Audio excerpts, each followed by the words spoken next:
آیت الکرسی میں اللہ تعالیٰ کی عظمتوں کا بیان ہے، شانوں کا بیان ہے، بلندیوں کا بیان ہے، اور اس کے کمال اختیار اور کمالات کا بیان ہے۔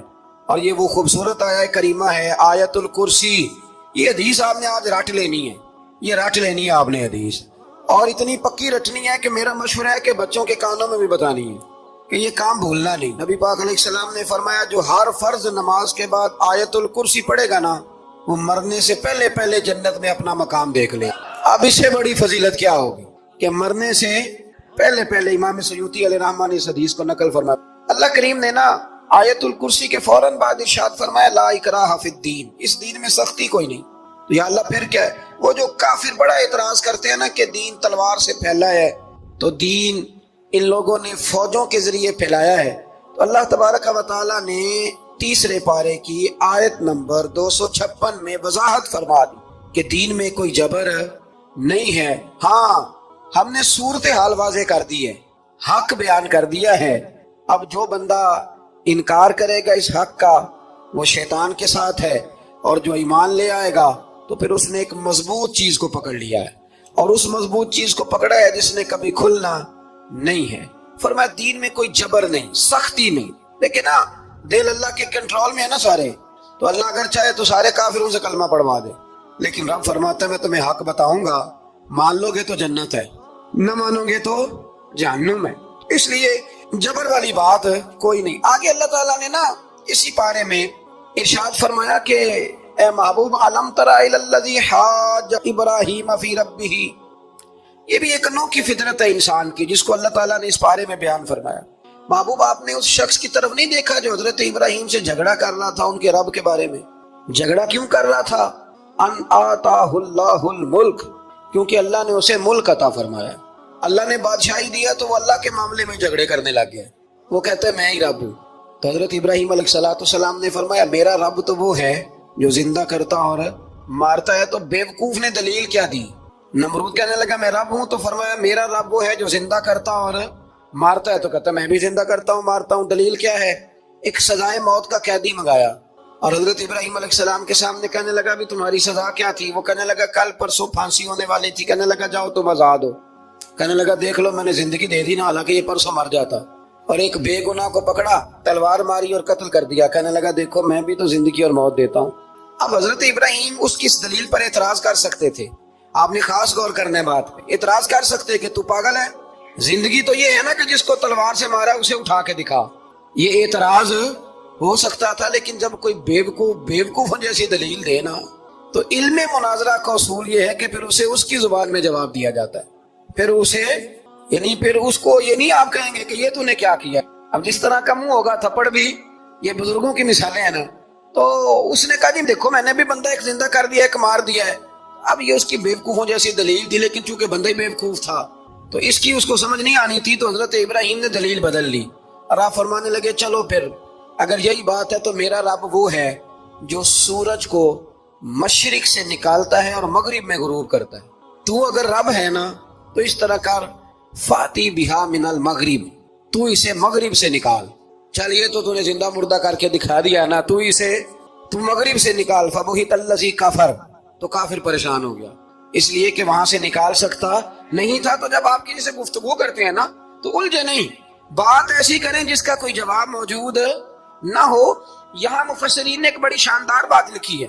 مفسرین کہتے ہیں کہ اگر وہ یہ کہہ دیتا نا یہاں پہ، کیونکہ بیوقوف تھا نا، کہہ نہیں سکا، اگر کہہ دیتا نا کہ مشرق سے تو میں نکالتا ہوں، تو آپ اپنے رب سے کہیں وہ مغرب سے نکالے، تو مفسرین کہتے ہیں اگر حضرت ابراہیم فرما دیتے نا تو رب کریم نے سورج مغرب سے بھی نکال دینا تھا، لیکن فبہت الذی کفر، وہ یہیں پہ نا رہ گیا۔ اللہ کے بندے ہیں نا، امام اعظم ابو حنیفہ رحمت اللہ علیہ کے سامنے ایک دہری آ گیا، وہ کہتا تھا کہ ساری مخلوق خود بخود بنی ہے۔ تو امام صاحب نے بھی علم مناظرہ کے ساتھ اس کے ساتھ گفتگو کی، وہ کہنے لگا جی خود بن گیا سارا کچھ۔ تو امام صاحب کہنے لگے چل چھوڑ، کل بات کریں گے تیرے ساتھ۔ وہ کل دوبارہ آیا تو امام اعظم دریا کے کنارے کھڑے تھے، کہنے لگا امام صاحب بڑے پریشان کھڑے ہو؟ تو آپ فرمانے لگے پریشان اس لیے ہوں کہ میں نے عجیب ہی نظارہ دیکھا ہے، ابھی ایک درخت خود بخود کٹا ہے اور خود بخود اس کے تختے بن گئے، خود بخود رندہ چلا ہے، خود بخود کشتی بن گئی ہے، خود بخود دریا میں اتری ہے، اور خود بخود کچھ بندوں کو ادھر لے کے آنے لگ گئی ہے، کچھ کو یہاں سے ادھر لے کے جانے لگ گئی ہے، سارا کچھ خود۔ وہ کہنے لگا حضور سیانے بیانے بندے ہیں، کبھی کشتی بھی خود بخود بنی ہے کبھی بندے خود بخود ادھر سے ادھر بھی گئے ہیں. آپ فرمانے لگے کشتی خود بخود نہیں بن سکتی تو اتنی بڑی کائنات خود بخود کیسے بن گئی؟ اور اگر بندے ادھر سے ادھر خود بخود نہیں آ سکتے تو بتا یہ سورج اور چاند خود بخود ادھر سے ادھر کیسے روز چلے جاتے ہیں؟ تھوڑی دیر چپ رہا، پھر آ کے امام اعظم کے ہاتھ چومے اور کہنے لگا آپ نے تو کمال کر دیا، میرا ذہن صاف ہو گیا، مجھے کلمہ پڑھائے، میں بھی مدینے والے محبوب کا غلام بن جاتا. تو پکی دلیلوں کے ساتھ گفتگو کرتے ہیں قرآن پاک، پکی دلیلیں.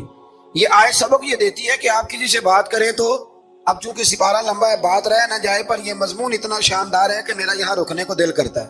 وہ ہمارا نظریہ یہ ہے کہ امام کے پیچھے سورۃ فاتحہ نہیں پڑھنی، اگرچہ جو پڑھتے ہیں اس پر کوئی سخت فتویٰ نہیں ہم دیتے ہیں، بعض آئمہ پڑھتے ہیں، لیکن سمجھانے کے لیے امام اعظم ابو حنیفہ رحمۃ اللہ علیہ کی رائے ہے کہ امام کے پیچھے سورۃ فاتحہ نہیں پڑھنی. ہمارے پاس دلیل ہے، قرآن کہتا ہے جب قرآن پڑھا جائے تو خاموشی سے سنو، اور حضور کا فرمان موجود ہے مصنف ابن ابی شیبہ میں کہ امام کی قرات ہی مقتدی کی قرات ہے. بزرگ کہتے ہیں کہ دلیل اس طرح کی دو کہ سامنے والے کے ذہن تک بات پوری اتر جائے، آپ اسے سمجھا پائیں. امام صاحب نے جب یہ بات ارشاد فرمائی تو کچھ لوگ آپ سے مناظرہ کرنے آ گئے، 15-20 لوگ تھے. ایک ادھر سے بولتا پڑھنی چاہیے سورت امام کے پیچھے، ایک ادھر سے بولتا پڑھنی چاہیے، ایک ادھر سے بولتا.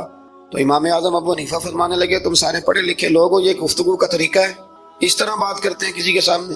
میں اکیلا ہوں اور تم 15 لوگ ہو، کوئی ادھر سے بولتا ہے کوئی ادھر سے بولتا ہے، طریقہ کرو کوئی بات کا. وہ چپ کر گئے، کہنے لگے ویسے ٹھیک تو ہے، ہم تو غیر مہذب ہو گئے. امام صاحب کہنے لگے ایک بندے کو منتخب کرو، وہ میرے سامنے آئے. انہوں نے ایک بندہ منتخب کر لیا. وہ کہنے لگا جناب یہ ہمارا نمائندہ ہے، یہ اگر جیت گیا تو ہم سارے جیت گئے، یہ اگر ہار گیا تو ہم سارے. امام صاحب کہنے لگے کیوں منتخب کیا؟ کہنے لگے جی سارے بولیں گے تو سمجھ نہ آئے گی کوئی کیا کہہ رہا ہے، کوئی کیا کہہ رہا ہے، کوئی کہاں ہے کوئی کہاں ہے. تو امام صاحب کہنے لگے میرا بھی مسئلہ یہی ہے، ایک الحمدللہ رب العالمین پہ ہے اور دوسرا صراط الذین انعمت علیہم پہ ہے. تو میں بھی کہہ رہا ہوں کہ جو امام آگے لگا لیا نا اس پر اعتبار کرو، اس پر اعتبار کرو. تو دلیل وہ دیں کہ جو دلیل سامنے والے کے ذہن میں اتر جائے. چلیں جی تھوڑا آگے چلتے ہیں. اللہ کریم نے نا آگے ایک اور مثال بیان کی. یہ جو بہت سارے لوگوں کے دلوں میں خیال آتا ہے نا قبروں میں جائیں گے ہڈیاں گل جائیں گی سڑ جائیں گی تو کیسے اٹھیں گی، تو اسی پارے کی آیت نمبر 259 میں اللہ تعالیٰ نے ہمارا وہ مسئلہ بھی حل کیا اور 2 واقعات تفصیل کے ساتھ تیسرے پارے میں بیان فرمائے. اللہ کریم فرماتے ہیں کہ کیا آپ نے اس شخص کو نہیں دیکھا کہ جو ایک ایسی بستی پر سے گزرا وَهِيَ خَاوِيَةٌ عَلَىٰ عُرُوشِهَا، جو اپنی چھتوں کے بل گری پڑی تھی، یعنی بستی تباہ ہو گئی تھی.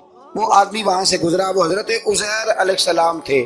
بہت سارے مفسرین کے نزدیک بعض نے یہ لکھا ہے کہ چونکہ یہاں اللہ نے کسی کا ذکر نہیں کیا تو ہم بھی کسی کو مخصوص نہیں کرتے، لیکن کثیر کی تعداد یہ ہے کہ حضرت عزیر تھے. آپ گزرے ایک بستی میں تو آپ نے دیکھا کہ وہ بستی تباہ حال ہو گئی ہے اور زمین پلٹ دی گئی ہے، چھتوں کے اوپر لوگ مرے ہوئے پڑے ہیں. تو آپ کے دل میں خیال آیا کہ یا اللہ تو انہیں کیسے زندہ کرے گا بعد موتہا، مرنے کے بعد. خیال آیا، اللہ کریم نے نا انہی پہ موت طاری کر دی، حضرت عزیر علیہ السلام پہ. ان کے پاس تھوڑا سا کھانا تھا، ایک گدھا تھا، درخت کے نیچے لیٹ گئے گدھے کو باندھ کے. اللہ تعالیٰ نے ان پر نیند طاری کی اور وہ 100 سال تک سوتے ہی رہے. وہ بے آباد بستی آباد ہو گئی، وہاں شہر آباد ہو گیا، دنیا آباد ہو گئی، زمانہ آباد ہو گیا. آپ جب سوئے تو آپ کی عمر مبارک 40 سال تھی. 100 سال کے بعد اٹھے، ثم بعثا، جب اٹھے قال کم لبثت، اللہ نے فرمایا کتنی دیر سوئے؟ قال لبثت یوما او بعد یوم، کہنے لگے یا ایک دن سویا ہوں یا دن کا تھوڑا سا حصہ. تو رب کریم نے فرمایا نہیں، آپ تو 100 سال تک سوئے رہے. فرمایا وہ دیکھو ذرا گدھے کی طرف، وہ گدھا جو تھا نا ان کا وہ گل سڑ گیا، ہڈیاں بکھر گئیں، اور وہ جو کھانا تھا نا پھل تھے، شربت تھا، سالن تھا، اس کا حال یہ ہے کہ لم یتسنہ، وہ باسی بھی نہیں ہوا. یہ ہے میرے رب کی قدرت. جس نے پہلے گل سڑ جانا تھا وہ باسی بھی نہیں ہوا اور وہ گدھا اس کی ہڈیاں بھی بکھر گئیں. تو رب کریم نے فرمایا سمجھ آئی ہے میں مردے کیسے زندہ کروں گا؟ عرض کی یا اللہ ایسی سمجھ آئی ہے کہ کبھی بھولے گی بھی نہیں. 100 سال تک سوئے رہے. یہ بڑا لطیف واقعہ ہے. حضرت عزیر علیہ السلام اٹھ کے نا تو اپنے گھر گئے تو کوئی پہچانتا ہی نہیں تھا. ایک بوڑھی اماں جس کی عمر بہت زیادہ ہو گئی تھی اس کو جا کے سلام لی تو آپ فرمانے لگے اس اماں سے یہ عزیر کا گھر ہے؟ تو اماں فرمانے لگی ہاں ہے تو عزیر کا، لیکن وہ تو 100 سال پہلے غائب ہوئے، دوبارہ آئے ہی نہیں.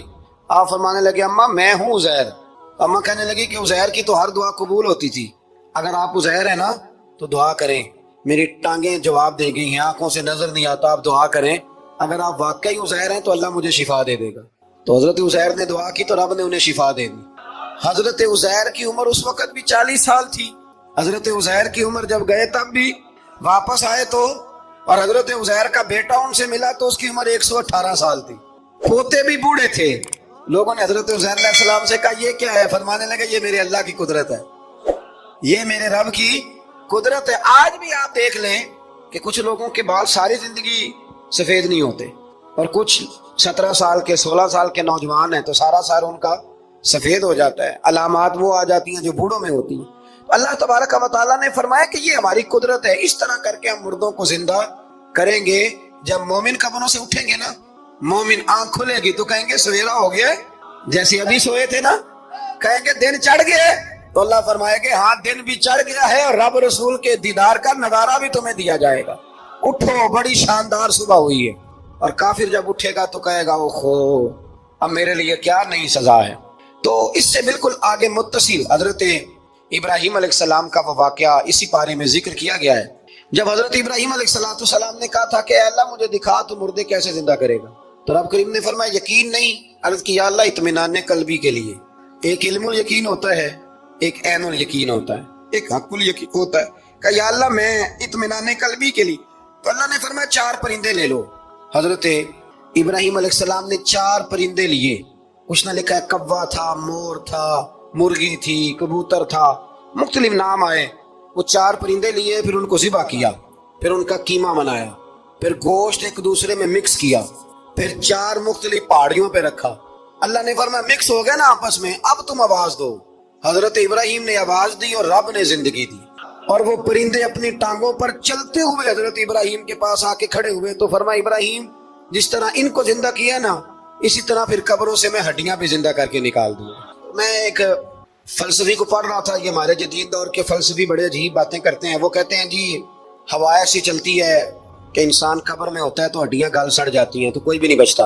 اور پھر آپ کہتے ہیں کہ کچھ کو عذاب ہوتا ہے کچھ کو ثواب ہوتا ہے. تو قبر کے اندر جب مردے چلے گئے تو آپ یہ بھی کہتے ہیں بعض لوگ ایک ایک قبر سے 70 اٹھیں گے تو ایک کو عذاب ہو رہا ہے ایک کو ثواب ہو رہا ہے. یہ کیا ماجرا ہے؟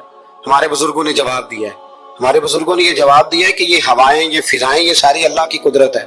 ایک بات ذہن میں رکھ لیں کہ یہ ہو نہیں سکتا کہ انسان پر مشکلات نہ آئیں. بہرحال مشکلات آئیں گی. یہ اچھوں پر بھی آتی ہے اور بروں پر بھی آتی ہے. صرف اتنا فرق ہوتا ہے کہ اچھوں پر آزمائش کے لیے آتی اور میرے جیسے گناہگاروں کے لیے بعضوں کا سزا بن کے. بہرحال آزمائش آتی، دکھ، تکلیف، بیماری، مصائب، پریشانیاں یہ انسان کے ساتھ ساتھ چلتی. اب ہوتا یہ ہے کہ ہم مختلف قسم کے رویے آزمائش کے وقت ان کا ہم اظہار کرتے ہیں. ہماری مختلف حالتیں ہو جاتی ہیں جب آزمائش آتی. صرف سمجھنے کی بات یہ ہے کہ آزمائش تو بہرحال آئے گی تو ہم نے کرنا کیا ہے.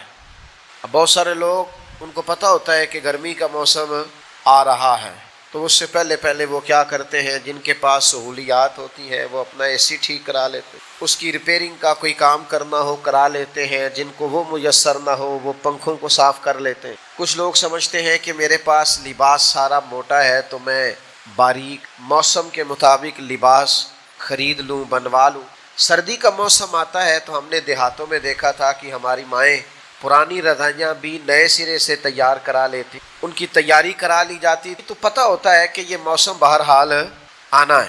پھر حکومتیں بھی کچھ تدابیر کرتی ہیں، کچھ ویکسینیشنز ہوتی ہیں کہ یہ اس مرض کا اس موسم میں پھیلنے کا خطرہ ہے. تو کیا کیا جائے؟ تو کیا یہ جائے کہ اس موسم کے لیے اس بیماری کے پھیلنے کا خدشہ ہے تو اس کی یہ ویکسینیشن ہے، یہ وقت پر کرا لی جائے تاکہ انسان جب وہ بیماری آئے تو آنے سے پہلے اس کے پاس تدابیر موجود ہو. آزمائش تو آئے گی، کرنا کیا ہے؟ سب سے پہلی بات یہ ہے کہ جب انسان پر آزمائش آئے تو اسے اپنے آپ کو کنٹرول کرنا ہے. واویلا نہیں کرنا، شور نہیں کرنا، ہاتھ پیر نہیں پھولنے چاہیے، بہت زیادہ انزائٹی ڈپریشن اسے نہیں ہونا چاہیے. اسے اپنے آپ کو کنٹرول کرنا ہے. باقی جو لوگ مدد کے لیے آئیں گے وہ بعد میں جو ڈاکٹر اس کے پاس آئے گا اس کو بھی فون جائے گا، وہ تیاری کرے گا، وہ نکلے گا، گاڑی نکالے گا، آنے میں ٹائم لگے گا. اس کے پاس اگر ریسکیو والی ٹیمیں آئیں گی تو وہ بھی ٹائم. سب سے پہلے اسے ذہنی طور پر مشکل کے آتے ہی اسے یہ دیکھنا چاہیے کہ میرا اپنا کنٹرول لیول کس طرح کا. اسے اپنے آپ کو بہت اعتماد میں رکھنا ہے، تحمل میں رکھنا. مشکل آ گئی ہے اب یہ فوراً نہیں جائے گی. ایک اصول سمجھ لیں کہ نبی پاک علیہ السلام نے فرمایا کہ صبر وہ ہے جو پہلے صدمے کے وقت کیا جاتا ہے، جو عین مصیبت جب آئے اس وقت جو لوگ صبر کرتے ہیں اس کو صبر کہا جاتا ہے۔ جس کو ہفتے کے بعد آیا وہ صبر نہیں، وہ تو زخم ہی ٹھیک ہو گیا۔ جس نے ایک مہینے کے بعد کہا ہے مجھے صبر آ گیا ہے تو وہ تو اب تو زخم ہی مندمل ہو گیا، اب تو وقت نے مرہم پٹی کر دی۔ تو سب سے پہلی بات یہ دیکھیے کہ خود پر آپ کو کتنا قابو حاصل ہے، آپ نے خود کس طرح کا رویہ کرنا ہے۔ آپ بالکل پریشان ہو رہے ہیں، آزمائش میں آ رہے ہیں، ہاتھ پیر پھول رہے ہیں، تو اس سے آپ اور زیادہ پریشان ہو جائیں گے۔